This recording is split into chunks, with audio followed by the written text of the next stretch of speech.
మేము విఫలమైంది. ఎట్లా అంటారా?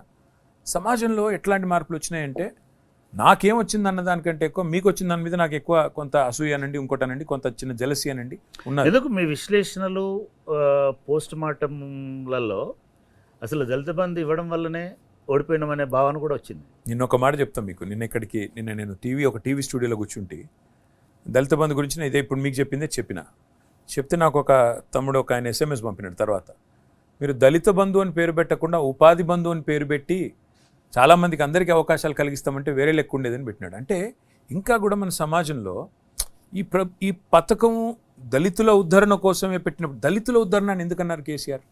ఇప్పుడు సమాజం ఒక పిరమిడ్ అనుకుంటే ఆ పిరమిడ్లో అట్టడుగున ఇవాళ ఉన్నది దారిద్ర్య రేఖకు దిగువన ఏ ఊరికి పోయినా ఈరోజు నిజంగా ఎవరు కడు పేదరికంలో ఉన్నవాళ్ళు అంటే ఈ రోజుకి కూడా ఈ నిమిషానికి కూడా భారతదేశంలోని 28 రాష్ట్రాల్లో ఏ ఊరికి వెళ్ళినా ఖచ్చితంగా దళితులే అందులో ఉంటారు.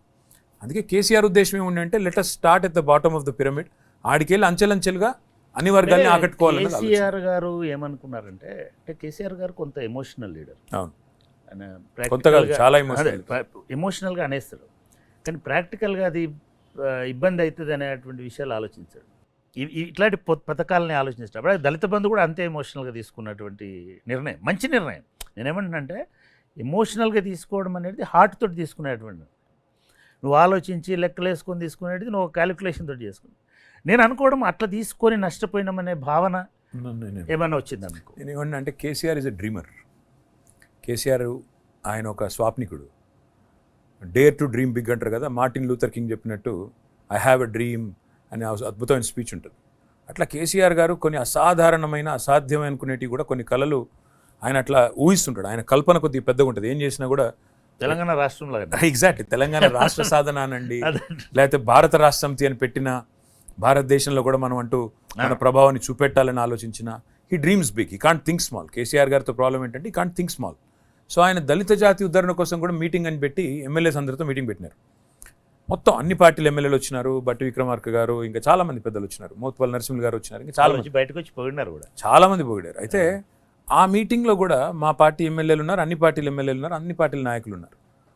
వాళ్ళందరూ సార్ ఏం చేద్దాం దళిత బంధు అంటే దళితుల కోసం స్పెషల్గా ఏం ప్రోగ్రామ్ తెద్దాం, ఒకటి అప్పటికే SC/ST సప్లాన్ వచ్చింది, ఇంకోటి వచ్చింది, కానీ ఇంకా ఏం చేద్దాం అని పిలిస్తే ఎవరు కూడా సార్ ఏం లేదు, ఒక కుటుంబానికి ఒక 2 లక్షల రూపాయలు చొప్పున మనం ఒక కార్పొరేషన్ లోన్ ఇద్దాం ఇట్లే మాట్లాడుతున్నారు తప్ప అంతకంటే ఎక్కువ చెప్పట్లేదు.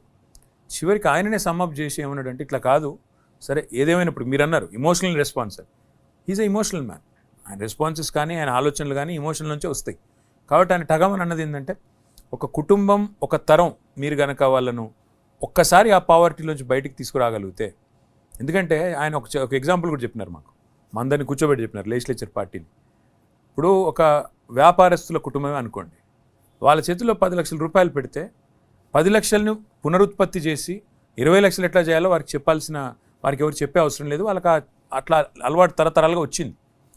కానీ దళిత జాతికి కూడా దళితుల్లో కూడా మనం ఈ ఆలోచన విధానాన్ని మార్చాలి, ఎంతో కొంత ఈ పెట్టుబడితో ప్రేరణ కల్పించి ఒక్కసారి వాళ్ళను ఆ సోషల్ స్ట్రాటాలో ఎక్కడైతే ఉన్నారో నెక్స్ట్ లెవెల్కి తీసుకుపోవాలనేది ఆయన ఎజెండా.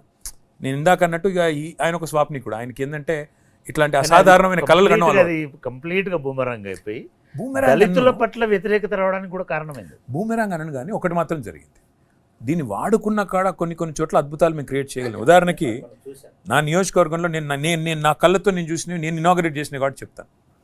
9 మంది దళిత సోదరులు మా దగ్గర, మా పదిరా అనే ఊరు ఉంటుంది, ఎల్లారెడ్డిపేట మండలం పదిరా అనే ఊరు, 9 మంది కలిసి ఒక పెట్రోల్ బంక్ పెట్టుకున్నారు. 3 దళిత సోదరులు రంగంపేట అనే ఊరు వీర్నపల్లి మండలం నా కాన్స్టిట్యున్సీలో, వాళ్ళు 3 కలిసి 30 లక్షల రూపాయలు దళిత బంధులో వస్తే విజయలక్ష్మి ఇండస్ట్రీస్ అని పెట్టుకొని 3 కోట్ల రూపాయల రైస్ మిల్ వాళ్ళు పెట్టినారు బ్యాంక్ సహకారంతో, 30 లక్షల ప్రేరణతో. ఇంకొక కుటుంబం ఒకటి సార్ ఎట్లుంటుంది అంటే అందరం పస్తులున్న పర్వాలే, కానీ ఒక్కడికో కొంతమందికో మాత్రం ఫుడ్ దొరికితే మాత్రం ఈక్వల్ సాటిస్ఫాక్షన్ అని ఉండాలి, ఈక్వల్ డిస్సాటిస్ఫాక్షన్ భరిస్తారు, కానీ ఒక పార్షియల్ సాటిస్ఫాక్షన్ భరించలేదు. అది మేము గ్రహించలేకపోయింది. అంటే ఏంటి మీరు నేర్చుకున్న లెసన్స్ ఏమున్నాయి దీంట్లో? అంటే మీ పరిపాలనలో ఒక 3-4 ఇష్యూస్ నేను చెప్పదలుచుకున్నాను. ఒకటి అఫ్కోర్స్ నేను part of first draft of ఇది నేను చూసినాను కాబట్టి, ఒకటి 3 ఎకరాలు అనేటిది చాలా పెద్ద డ్రీమ్ అది. అసలు 3 ఎకరాలు దళితుడికి వచ్చుంటే అసలు ఈ దేశంలో విప్లవాత్మకమైనటువంటిది అయ్యేటిది. అదొకటి. సరే ఫైన్. అప్పుడు చాలామంది మీ శాసనసభ్యులతో సహా అందరూ కూడా ఒక్కళ్ళు ఇస్తే ముఖ్యమంత్రి రాకూడదు. నేనైతే కేసీఆర్ గారికి చెప్పింది ఏంటంటే, మీరు ముఖ్యమంత్రి ఇవ్వడం ఏంది? ముఖ్యమంత్రి కావాలి, మేము ఎవరైనా ఒక దళితుడు ముఖ్యమంత్రి కావాలి. అంతేగాని మీరు నామినేట్ చేసి ఒక ముఖ్యమంత్రిని పెడతా అంటే ఒక పాలేరు పెట్టినట్టే ఉంటుంది. ఐ మీన్ అట్లా కాదు. ఎంపవర్ అవ్వాలి. ఎంపవర్ అయ్యి వాళ్ళ లోపల ఇది రావాలి. అట్లా ముఖ్యమంత్రి అయితే పర్వాలి. రెండవది, అప్పుడు తెలంగాణ ఏర్పడిన కొత్తలో చాలా ఆంధ్ర రాజకీయ శక్తులు, నేనైతే 10 ఏళ్ళు పోరాడిన ఆంధ్ర రాజకీయ శక్తి, టీవీలలోనే యుద్ధం చేసిన, వాళ్ళు ఏడికెళ్ళి లేపుకోపోతారో తెలియదు. కాబట్టి ఒక స్ట్రాంగ్ లీడర్షిప్లో ఉండాలనేటువంటిది అది రెండవది. మూడవది, చాలా సిగ్నిఫికెంట్ కాంట్రిబ్యూషన్గా మనకు కనబడుతున్నది.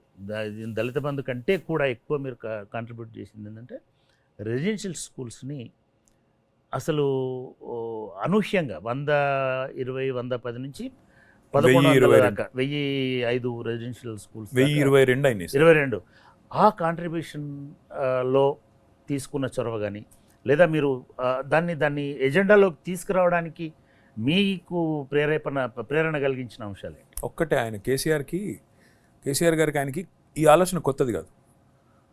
ఆయన నాకు ఒక్కసారి కాదు, నాకు ఈ మాట కనీసం ఒక 1000 సార్లు చెప్పింటారు. వ్యక్తిగత సంభాషణలు చెప్పింటారు, మా పార్టీ మీటింగ్లో చెప్పింటారు. ఆయన ఒక మాట ఏమంటారంటే పదే పదే, ఇప్పుడు మా ఊర్లో కేసీఆర్ గారు ఎందుకంటే గ్రామీణ నేపథ్యంలో పెరిగిన వ్యక్తి, చింతమడకలో పెరిగిన వ్యక్తి. మా ఊర్లో ఉండే ఒక దళిత సోదరుడు, ఒక ఎల్లయ్య అనే సోదరుడి కొడుకుకి నా కొడుకుకి తేడా ఏంటి?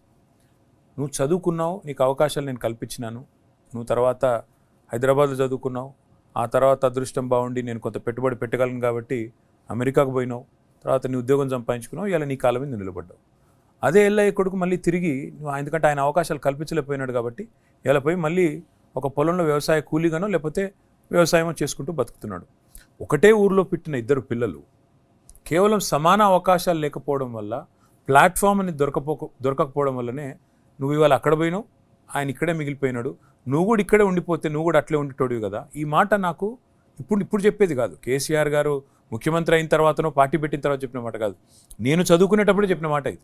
అంటే ఆయనకు అప్పటి నుంచి కొన్ని విప్లవ భావాలు ఉన్నాయి. మీకు ఇంకో మాట కూడా చెప్పాలా చక్రపాణి అన్న, కేసీఆర్ గారు ఆనాడు తెలుగుదేశం పార్టీలో ఎమ్మెల్యేగా ఉన్నప్పుడు కూడా హైదరాబాద్ నుంచి సిద్దిపేట అప్పుడు కారు ప్రయాణంలోనే 3 గంటలు పట్టేది, 3-3.5 గంటలు పట్టేది.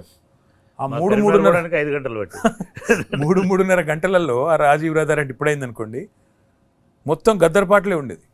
ఇప్పుడు కాదు, ఆయనకి వాళ్ళ నాన్నగారితో కూడా ఘర్షణ, వాళ్ళకు వ్యవసాయ కూలీలకి ఈయన వాళ్ళ నాన్నగారికి చెప్పకుండా ఆయన పోయి ఆ రోజు కూలీ రేట్లు పెంచి, ఈయన చాలా ఉన్నాయిలేండి స్టోరీలు. నేను ఏమంటున్నా అంటే అల్టిమేట్గా ఆయనకు మొదటి నుంచి కూడా కొన్ని ఈ కోణంలో, అంటే చదువు అనేది, విద్య అనేది సమానత్వాన్ని అల్టిమేట్గా సాధించగలుగుతుంది సమాజంలో అనే ఒక ఎజెండా ఆయనకు మొదటి నుంచి ఉంది.